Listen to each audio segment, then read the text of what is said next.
Alors, le FNDC a déposé les lettres d'information comme le veut la loi et il y en a deux qui n'ont pas répondu. Celle de Matoto, on l'a appris quelques minutes avant de commencer cette émission, interdit tout simplement la manifestation. Une chose à laquelle il fallait s'y attendre. Oui, je pense que c'était, à la limite, c'était une évidence, c'était prévisible parce que il y a une cascade quand même, il y a une cascade de faits qui aurait fait penser effectivement que les communes n'auraient pas autorisé en tout cas cette marche parce que il y a déjà cette mesure centrale du CNRD qui a prohibé les manifestations, en tout cas le temps de la transition. On est tous au courant de cette décision de la junte.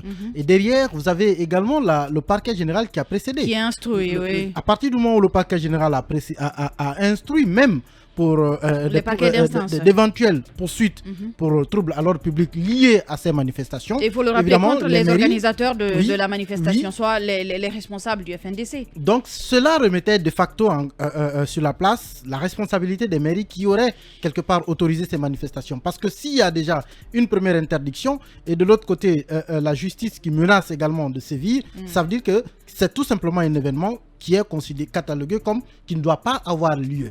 Et il fallait donc s'attendre à cette réponse de la mairie de Matoto. Peut-être que ce n'est pas... enfin, je suis sûr que ce n'est pas la dernière.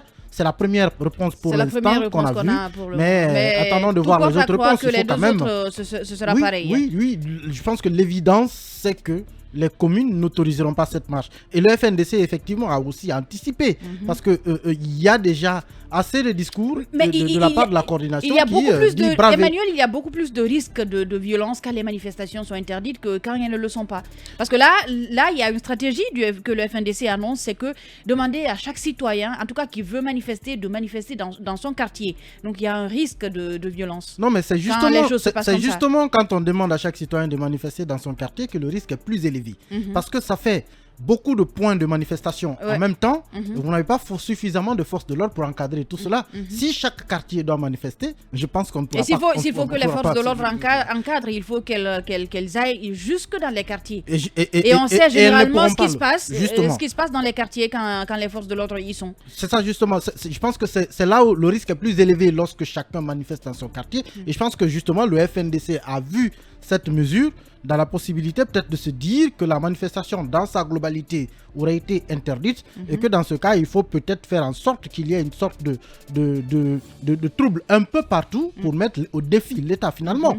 Mais je crois qu'une marche qui part d'un point précis à un autre est plus facile encore à gérer que des groupes de petites manifestations qui se tiennent un peu partout dans plusieurs quartiers pour lesquels vous n'avez pas suffisamment de policiers, suffisamment de gendarmes pour encadrer. Alors, on l'a dit tout à l'heure, il y a un véritable risque de manifestation quand les choses vont se passer comme ça. Le CNRD aurait peut-être plus à gagner s'il avait décidé pour cette fois-ci d'autoriser ces manifestations. Ça aurait été facile à encadrer et il y aurait eu moins de violence. Peut-être pas du tout de violence s'il y a un véritable encadrement, s'il y a un travail qui est fait entre les organisateurs des manifestations et les forces de l'ordre. D'un point de vue pragmatique, il est plus facile d'encadrer une manifestation que de l'interdire. Parce que quand on l'encadre, au moins... De toute façon, qu'on l'interdise ou pas, ils ont décidé de manifester, ils y vont. Mais les manifestations spontanées, c'est un exemple assez clair du fait qu'on ne peut pas empêcher les gens de manifester. C'est un exemple assez palpable. Mais lorsque vous dites alors que c'est systématiquement interdit et que vous avez en face, par exemple, un retour compréhensif, donc des acteurs, des organisateurs qui disent « Ok, puisque c'est interdit, nous n'allons pas braver », ça passe mieux. Mais quand les acteurs auxquels vous faites face décident de braver l'interdit, c'est là où le risque est encore plus élevé. Parce qu'en ce moment, les forces de l'ordre ne seront pas là pour encadrer, mais seront là pour réprimer. Et là, ça va faire forcément des blessés, ça fera forcément des blessés. Parce que à partir du moment où la répression intervient, ça veut dire que la violence intervient et donc la révolte s'amplifie et ça devient incontrôlable. Je pense que c'est vrai que le CNRD aurait mieux gagné en termes d'image, en termes de crédibilité, mais aussi du point de vue de l'efficacité.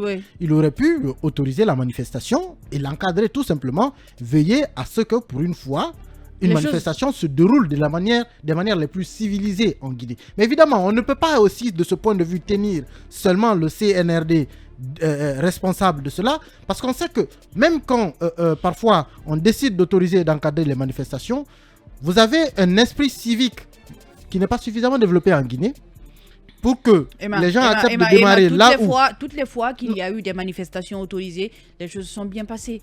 Les gens sont pas sortis, toujours, ils sont allés manifester, ils sont rentrés à la maison. Il n'y a peut-être pas eu de morts. Il n'y a peut-être pas eu de morts. Il n'y a pas eu de répression. Il n'y a pas eu de blessés. Mais il y a toujours quelque part quelque chose qui est cassé, malheureusement. Et quand je parle d'esprit civique, justement, c'est que vous pouvez voir dans d'autres pays, dans des pays africains d'ailleurs, où on peut bel et bien marcher d'un point A à un point B sans toucher à quiconque. Il y en a peu. Mais en Guinée, justement, non, si, il y en a. Il y en a. Je n'ai pas dit qu'il n'y en a pas, mais je dis qu'il y en a peu. Ici, le problème, c'est qu'on a fini aussi par se mettre à l'idée que lorsque la manifestation ne paralyse pas, lorsque la manifestation n'a pas de conséquences, c'est qu'elle n'a pas fonctionné. Et malheureusement, c'est une fausse idée qu'on se fait de la manifestation.